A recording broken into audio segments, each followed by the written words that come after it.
To begin with, as industrialized agriculture emerged here in the Philippines, it has introduced many products that can be used in managing rice crops to protect them from harm.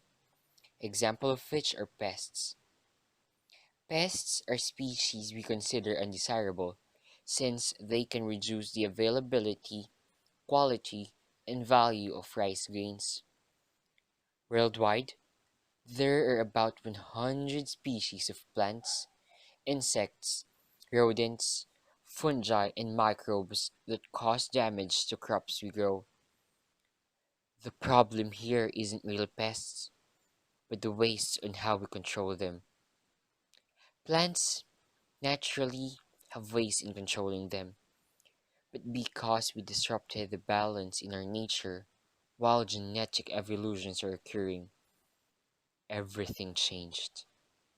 They are hard to contain nowadays that rice growers are forced to use synthetic pesticides. Yes, they can save lives of rice crops and increase food supplies, but at the back of its usage are the many long-term and disruptive consequences that can only be recognized afterwards. Genetic resistance is a problem that arose from the use of synthetic pesticides, as pests also develop immunity in the passing years through natural selection. As law of unintended consequences puts it, pesticides can harm both the environment and human health. Synthetic pesticides can be highly poisonous to humans when induced or when remains from excessive use were inhaled. It can also be highly destructive to populations of other species who are naturally helpful in pest control. How? It is because there are very strong chemicals that do not go completely to its intended target. As cited by USDA, about 90% and above of pesticides applied by both aerial and ground spraying do not reach target pests.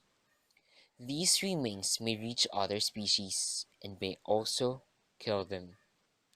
Also, they end up deposited in our surroundings and eventually will pollute the environment like greenhouse gases.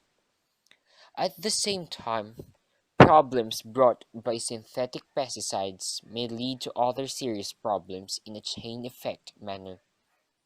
Synthetic pesticides can contaminate water in rice fields and can lead to disruption of many organisms living in the second factor sustaining rice fields, the soil.